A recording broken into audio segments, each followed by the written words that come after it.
विठाला विठाला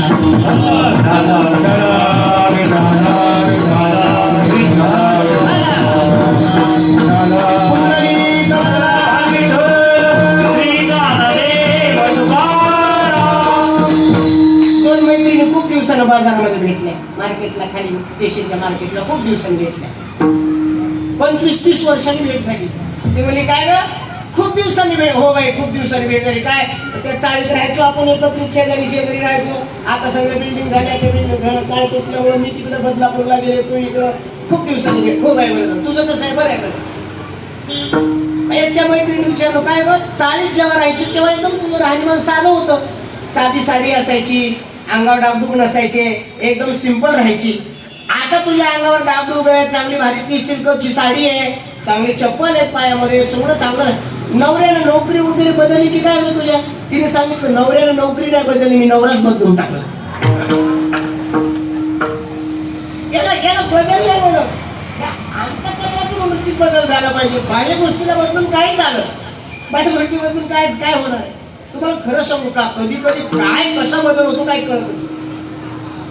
अलीकडे कोणी कोणाला फसवते, कोणी कोणाला मला अंतःकरणातला बदल पाहिजे, बाहेरच्या बदल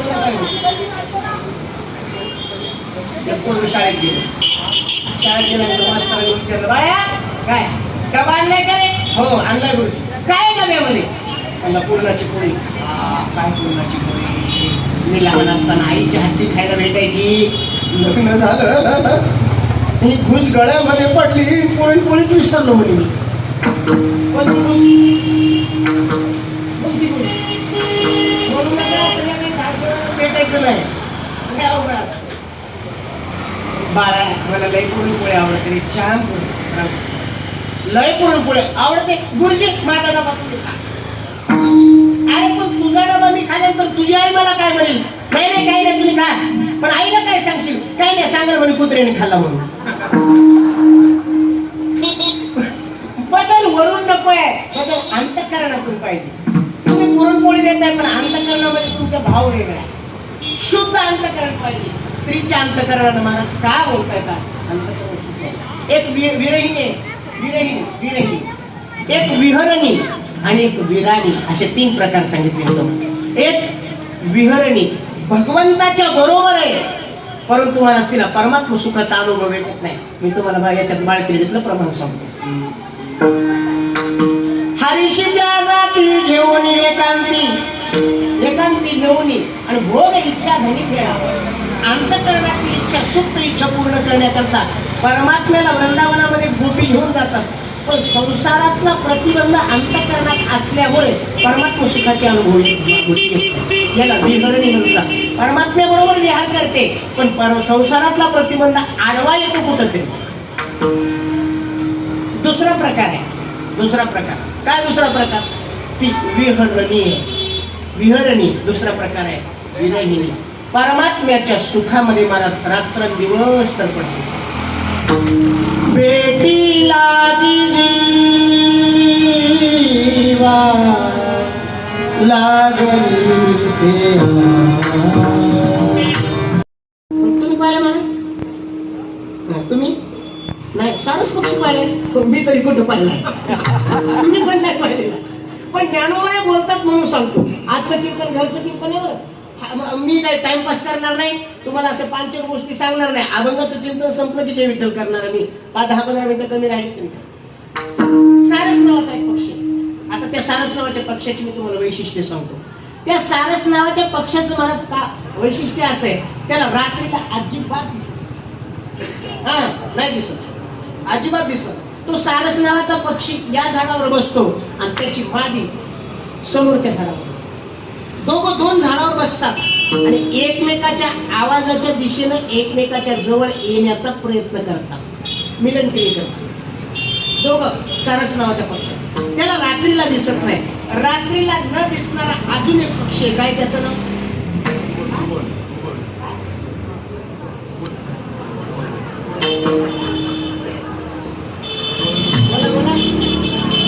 बरं वटवाघूळ. वटवाघूळ म्हणतात, तुम्ही घुबड म्हणतात. जगाची पाहिजे तिथे. पण उत्तर ज्ञानोबाच्या भाषेत जर बोलायचं वटवाघूळीला दिसते. खरं दिसत नाही कोणाला का डोळे फुटती दिवसा डुडुळाची, त्याला दिवसा दिसत नाही, त्याला रात्रीला दिसत घोबडाला. पण अजून सारस पक्षी त्याला रात्रीला दिसत नाही, दिवसा दिसत. जसा दिवस मावळला त्याचे डोळे आपोआप जातात. रात्रभर शरीर सुखा करता महाराज तो सारस पक्षी इकडं तिकडं तिकडं तिकडं येण्याचा प्रयत्न करतो. पण या आवाजाच्या दिशेने तो त्या झाडावर जाऊन बसतो, ही या झाडावर येऊन बसते. रात्रभर एकमेकाच्या मला जवळ येण्याचा प्रयत्न करतात, पण त्यांच्या सगळ्या क्रिया खेळ ठरतात आणि दिवस उघडतो आणि दोघं दोन दिशेला निघून जातात. खरं सांगा, ज्ञानोबा राय म्हणतात शरीर सुखा करता रात्रभर तरमळणारा जो सारस पक्षी, त्याला किती दुःख झालं असं. सारसाळी विघडता. दृष्टांत क्रमांक 2, होय ओहावनी वत्स काढिता. गाईचं वासरू, गाय दूध वासरा करता देते का लेकरा करता? वासरा करता. पण एवढा शेतकरी हुशार. आता मुंबईतल्या लोकांना तुम्हाला ती मजाच माहित नाही. तुम्हाला दूध म्हणजे पिशवी उचलून. पोरांना जर मुंबईतल्या विचारलं ना, दूध कोण देतो? दूधवाला बाबा. एवढंच होतं. पण दूध गाय देते, म्हैस देते, हे नाही त्याला.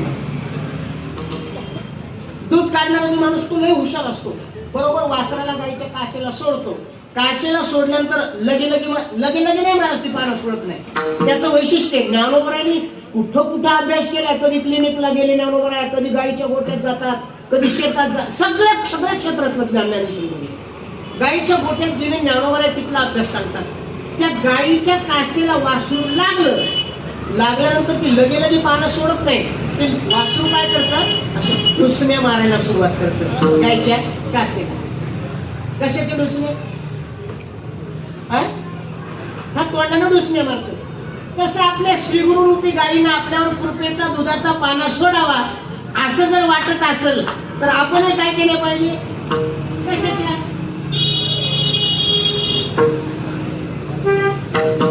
प्रेमाच्या डुसण्या माराव्या लागतात. ऐका, ज्ञानोबराची ओवी गोड आहे.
निवृत्ती ज्ञानदेव सोपान निवृत्ती ज्ञानदेव सोपान सभा एकनाथ नामदेव तुकाराम निवृत्ती ज्ञानदेव सोपान एकनाथ नामदेव तुकाराम निवृत्ती ज्ञानदेव सोपान सभा एकनाथ नामदेव तुकाराम एकनाथ नामदेव तुकाराम एकनाथ नामदेव तुकाराम एकनाथ नामदेव तुकाराम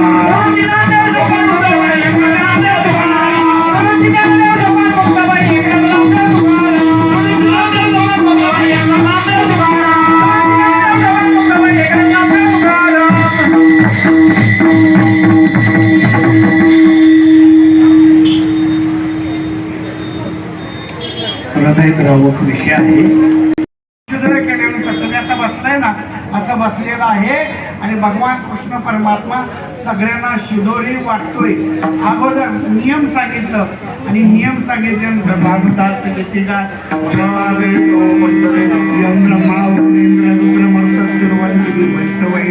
वेदे सांग पदक्रमोपनिषदेला ध्यानावस्थित तद्गतेन मनसा पश्यन्ति योगिनो यस्यान्तं न विदुषुरासुरगणा. देवाय तस्मै नमः देवाय तस्मै नमः देवाय तस्मै. गोपाल कृष्ण भगवान की जय. ज्ञानेश्वर माऊली नारायण माऊली महाराज ज्ञानेश्वर माऊली नारायण माऊली नारायण ज्ञानेश्वर माऊली नारायण ज्ञानेश्वर माऊली नारायण ज्ञानेश्वर माऊली नारायण माऊली.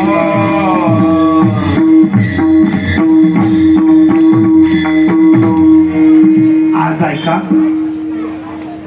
सोपानदेव त्यांचा समाधी सोहळा आहे आणि त्या निमित्तानं हा सोहळा आहे म्हणून आज आता लक्षपूर्वक फुलं वाटून घ्या आपापल्या इकडे लक्ष द्या. सर्वांना ज्ञात आहे जगावर ज्यांचा अनंत उपकार आहेत माझे ज्ञानोबर आहे निवृत्ती दादा सोपान काका आणि मुक्ताई चार भावंड त्यांचे वडील विठ्ठल रुक्मिणी सगळ्यांना चरित्र माहिती आहे पण ऐका सिद्धोपंत कुलकर्णी आळंदीचे मी सिद्धोपंत कुलकर्णी मी 2च मिनिटात सांगतो. यांच्या कुळामध्ये पवित्र जन्म घेणारे कुलकर्णी घराण्यामध्ये आपेगावचे हे कुलकर्णी हे कुटुंब आणि या कुळामध्ये ही चारी भावंड जन्माला येणं हा देवाचा संकेत आहे. हे देव अवतारीच असणारे चारीही महापुरुष आता ऐका झालं असं जगाच्या उद्धारासाठी संत महात्म्यांनी किती हाल अपेक्षा घेतलेले यांचं चरित्र म्हणजे हृदयद्रावक चरित्र. नामदेव महाराजांनी संपूर्ण वर्णन केलेलं आहे आणि ऐका या नामदेव महाराजांचेच दोन्ही अभंग म्हणायचे आणि आपल्याला पुष्पवृष्टी करायची येतात पूर्वी. ज्ञानोबरांचा समाधी सोहळा संपूर्ण वर्णन केलेलं आहे परंतु सगळा नियम घातलेला आहे. सोपानदेवांची समाधी सासवडमध्ये, निवृत्तीदादांची समाधी त्र्यंबकेश्वर, मुक्ताई आमच्या ब्रह्मचित्काला असल्यामुळे निहून गावावरून गेले सगळ्यांना माहिती आपल्या महाराष्ट्राच्या बाँड्रीवर तिथून वीज कडाडली. त्यांचं सगळं टप्प ठरलेलं होतं. सोपानदेवांनी कधी समाधी घ्यायची काकांची समाधी कधी हे सुद्धा अगोदर ठरलेलं होतं परंतु चारी भावंडांनी खूप हालापेटा. ज्ञानोबरांच्या समाधी सोहळ्याला तात्या सांगत होते सगळ्यांच्या डोळ्यात अश्रू होतो. ही चारीही भावंड आपल्याला शुद्धीपत्र मिळण्यासाठी आई वडिलांनी आत्मसमर्पित केलंच, तरी सुद्धा समाजात घेतलं नाही हो. चारी भावांना ज्यावेळेस आपेगावला जातात ना, यांच्या पायात चपला सुद्धा नव्हत्या हो. तात्याने सांगितलं,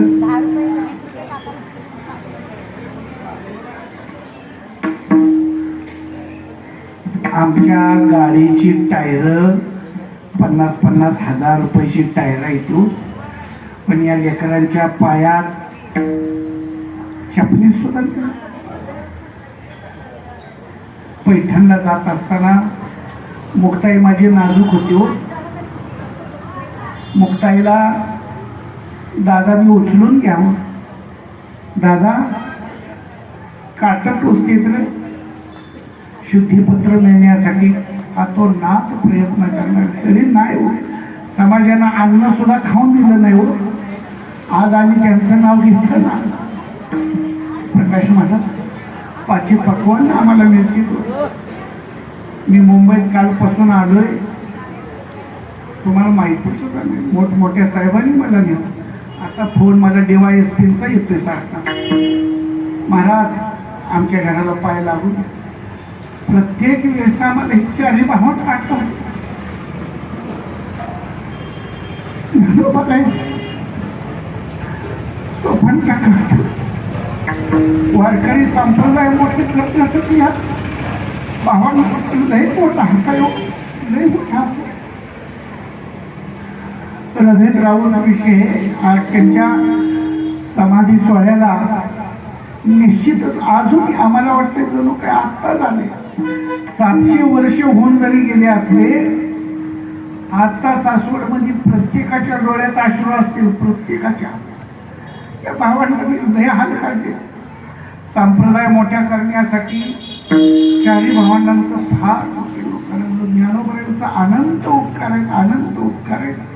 ज्ञानोबऱ्यांना समाधी देताना सोपान रडतायत, त्यावेळेस ज्ञानोबराय सांगतायत, काका रडू नका तुम्ही, तुम्हाला सासवडमध्ये किती ठरलेले, तुम्हाला समाधी दादा नंतर घेते, तुम्हाला समाधी अगोदर दिली जाईल, रडू नका, तुम्ही शोक अनावर करा. सोपन काका म्हणते, माऊली आई नंतर आम्हाला आईचं प्रेम तुम्ही दिलं, तुम्ही दिलं आम्हाला जीवनात. आई आठवली नाही, आई गेल्यानंतर आईसारखं प्रेम तुम्ही दिलं. ज्ञानोबरायांना सांगता, निवृत्ती दादा म्हणतात ज्ञानोबरायांना, तुम्ही भावंडांनी माझी अवहेलना कधी केली नाही, माझा शब्द कधी मोडला नाही. तुम्ही गुरु शिष्य परंपरा तुम्ही शेवटपर्यंत वटवली. या भावंडांचं चरित्र हे हृदयात राहू. काही वेळ संपलेली आहे, आपल्याला पुष्पवृष्टी करायची म्हणून आजचा दिवस निवडलेला आहे. आणि साक्षात नामदेव महाराज साक्षीदार आहेत. सर्व संत मांदियाळी आज सासवडमध्ये जमा झालेले. आणि सोपान काकांना माझ्या समाधी देत असताना, देव म्हणे नामया मार्गशीर्ष गाडा जावे सासवडा उत्सवाचा. नामदेवरायांना सांगतायत, सोपानाचे आम्ही दिलेले वचन, चला अवघे जण समुदाय, अलंकापुरीची यात्रा केली सांग, मग पांडुरंग सिद्ध झाले, दुरोणी पताका दिसती मनोहर, उठविले भार वैष्णवांचे, निवृत्ती मुक्ताई घेतला सोपान, जातो नारायण करे तरी, नामा म्हणे देव गंधर्व सुरगण, चालिले सोपान समाधीशी. हा पुढचा अभंग सगळ्यांनी म्हणायचा आणि मग पुष्पवृष्टी करायचे. एकदा सगळ्यांनी अभंग म्हणायचा, ऐका, पुष्पवृष्टी करायचं आणि त्यांचं भजन करायचं. भजन झाल्यानंतर कीर्तन संपलं आणि येईल मनासाठी निवृत्ती मुक्ताईने घरी मौन, निवृत्ती मुक्ताईने घरी मौन, वटेश्वर सोपान त्यागी येला, वटेश्वर सोपान त्यागी येला, समाधी पताकांची पडली सावली, समाधी पताकाची पडली सावली.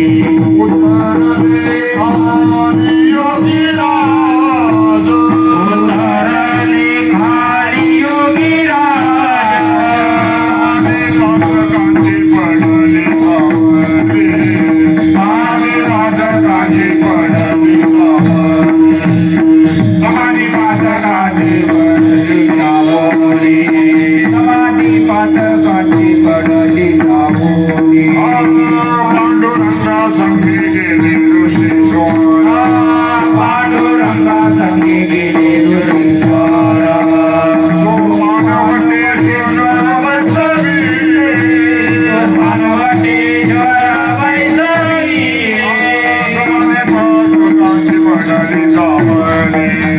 समाधी पताकाची पडली सावली समाधी पातकाची पडली सावली समाधी पातकाची पडली सावली शिवाचा अवतार सद्गुरु निवृत्ती शिवाचा अवतार सद्गुरु निवृत्ती मुक्ताबाई सखी तुझबाई मुक्ताबाई सखी तुझबाई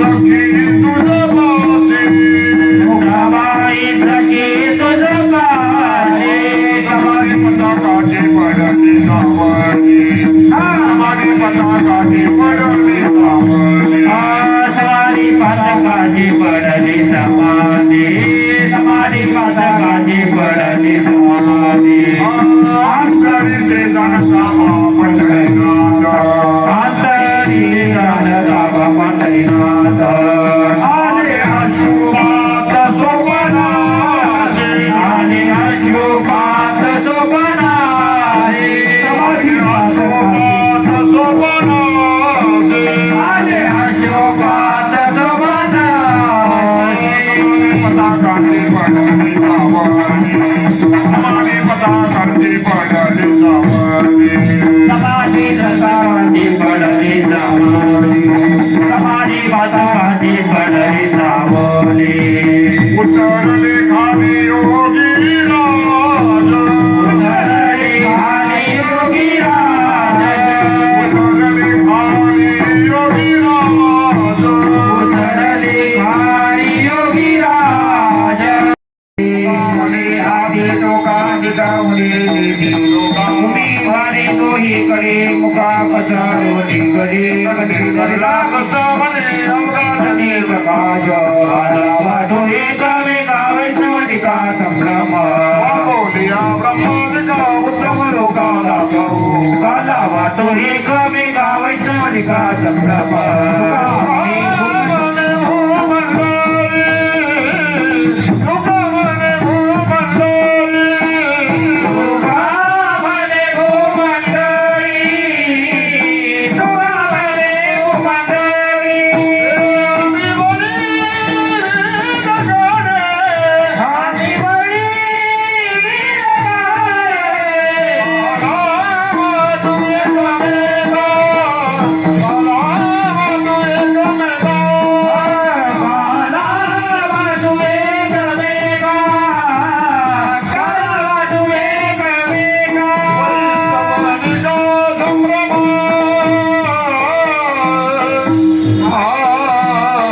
सर्वप्रथम संपूर्ण भांडूपवासियांच्या वतीनं या मंदिरामध्ये सेवा करणारे वारकरी असतील, संत असतील, कीर्तनकार असतील, भजनकार असतील, या सगळ्यांचं मी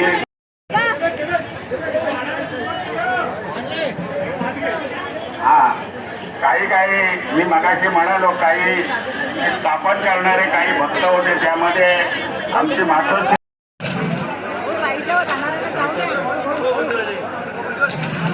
या ठिकाणी पुन्हा एकदा गोड बातमी सांगण्यात आलेली आहे की अखिल भांडूप वारकरी संप्रदायाच्या वतीनं खंडा महाराज सातारकर जानेवारी 4ला हा महोत्सव चालू होतोय. अखिल भांडूप वारकरी संप्रदाय, पण तरी देखील वापरत आहे मी आपल्याला सांगू इच्छितो की आम्ही ज्या वेळेला लग्न होऊन त्यावेळेला कदाचित तिकडे आलो असेल नवीन. आज मलाही 77 वर्ष झाले, पण हे 50 वर्ष अविरत सेवा करणारं आणि भांडूपमध्ये भक्तीचा पहिला मार्ग, पहिला रोमटर रुजवणारं हे ज्ञानेश्वर पारायण मंडळाचं आहे. मंडळ आता कितीही मोठे होऊ द्या, मोठा उत्सव करू द्या, पण आम्हाला अभिमान आहे आमच्या मंडळाचा. शिवाजीनगर सारख्या सर्वसामान्य लोकांमध्ये, सर्वसामान्य भक्तांमध्ये हे ज्ञानेश्वर पारायण भजन मंडळ, पारायण मंडळ हे तिथं जन्माला आलं. नव्हे नव्हे तर 50 वर्ष भक्तजनांची अविरत सेवा केली, लोकांना ज्ञानाचा महासागर दिला. मोठमोठे कीर्तनकार या ठिकाणी येऊन गेले आणि त्याने आपलं ज्ञान या ठिकाणी जे होऊन गेले.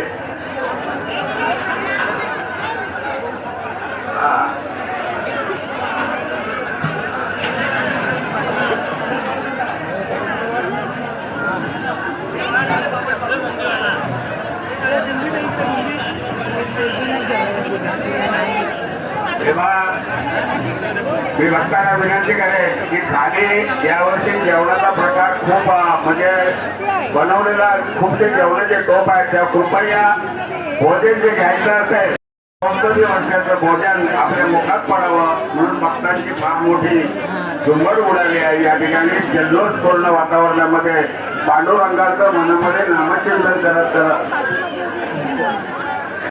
आपले रूप घेतली. पण प्रत्येक ठिकाणी त्याला 50व्या वर्षाचा गोड गोड भंडारा, त्या भंडारामध्ये तसंच गणेश मामांच्या आई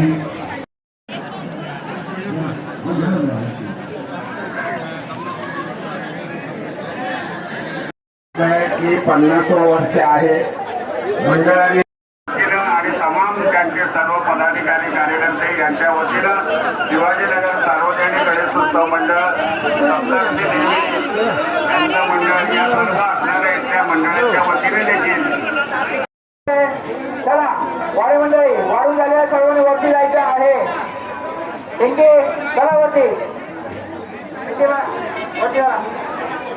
वाटलं.